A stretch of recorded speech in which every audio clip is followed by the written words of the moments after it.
This is Jilliana Ranicar-Breese in Brighton, and I have the pleasure of meeting Rebecca Weef-Smith, who's come all the way from London. Actually, she was my guest on the radio today, talking about her fashion blog and her fashion website. And in fact, Rebecca is an enterprising lady.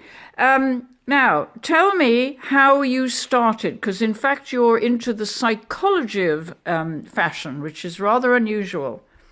So, Rebecca, speak. Yes, so how I got into the psychology of fashion, I probably need to go back a little bit further in order to get to that. Go back as far as you like. So, I have always loved fashion, always loved clothes, always been really interested. Me too. Yeah, and that's, you know, it's a connection for both of us, isn't it? And I wanted to be a fashion designer.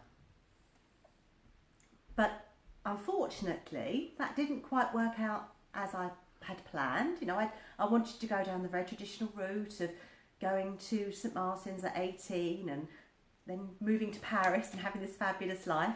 And New York. Oh yeah, didn't quite work like that. No. I was told by St Martin's that by those who know. By absolutely the experts.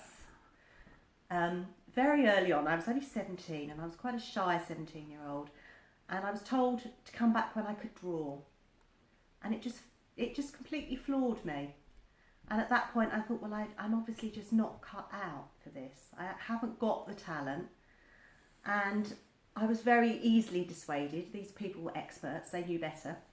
So I put my pens and pencils down and left art school, and that was that. And what did you do? Well, I went into retail.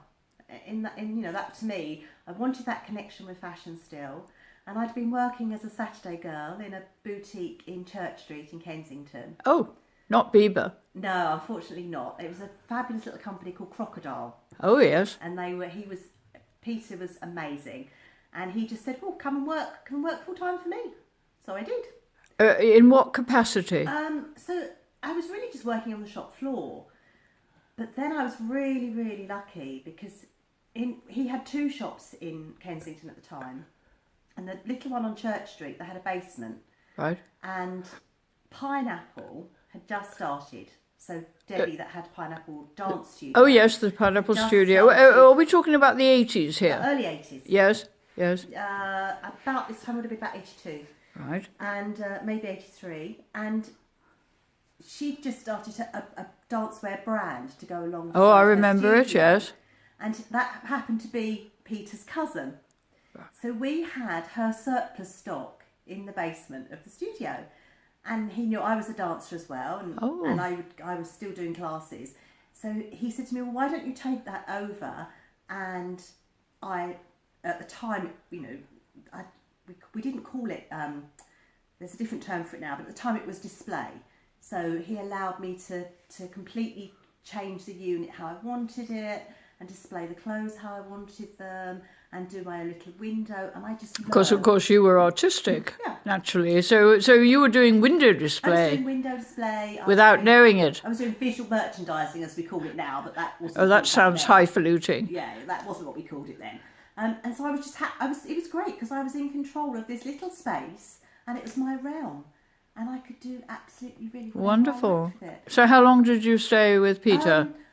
I was with them probably on and off for about 3 years, because what I used to do, it used to get to May and I'd be bored, and the sun would come out and I'd think, I actually want to be in the south of France. Of course. So I used to go down to, I had friends down there, and I would pack my bag, my white clothes, always white, little white skirts. Well, the sun was shining. And white vintage peasant tops. Okay. And off I would go to Théoule-sur-Mer, and then I would come back in September. And pick up again in Kensington. Very good. That would go on for a while. And then I spread my wings a bit further, and I ended up living in West Hollywood for a while. How did that happen? My boyfriend at the time, one of his best friends, had moved to Los Angeles, and Tim had gone out to stay with Terry, and Terry was living with this girl called Abby, and I got chatting to her. We kind of just sent each other letters and things. Obviously in those days. Yeah, no email, yes. Pre-Facebook, Naturally, yes. And Abby is still to this day one of my best friends. Wonderful. And this was 1985. Was she connected with fashion? She worked for a beautiful shop on Melrose called Flash Feet of London. No kidding. And Flash Feet, who the owner was a woman called Madeline, and she would come to London, buy all these fabulous collections, Terry de Havilland shoes, and I mean things like DMs, which at the time were very rock and roll, and you actually couldn't get in California. So this boutique on Melrose was just the coolest place ever, and I would hang out there, and was living in West Hollywood. But she didn't give you a job. Well, this is a bit of a tricky one, really, because I was actually working there, but obviously technically you weren't allowed to work. Card and So I was working. Yeah, I know. Yeah, how long were you there for? West Hollywood, again, I mean. On and off, backwards and forwards. I came back to London briefly for a few times. 2.5, 3 years. Okay. Then when I finally came back to London, I had met a guy called Mickey Dressler. Mr. Dresser. Mickey Drexler. And he was the new CEO of The Gap. Oh, The Gap, not Gap. In those days, it was called The Gap. The same company? Same company. Okay. And they were just opening outside of the US. Oh, an American company. They had 3 stores in London. So it's who you know, not what you know. And I went to their offices in Bruton Street, and he was like, yeah, okay, I think, just come and work with us. And so at the time, I was the youngest ever Gap store manager. So tell me, what did you look like in those days? First of all, how old were you? So this would have been 86? No, a bit later than that, 1988. Right. What did you look like? What did I look like? I was tiny, really tiny. Still dancing for fun. So I was going to classes 3-4 times a week. But your hair, for example? Blonde. Oh, you were blonde. Very, very blonde. Were you wearing jewellery? No, I was never really into accessories. I had quite a classic look actually in the 80s. Right. In actual fact, my boyfriend, who then became my husband, who's now my ex-husband, but he said I look like a mini Margaret Thatcher sometimes. God forbid. I mean, were you wearing makeup? Eye makeup? Not a lot. Again, I was never really... So natural?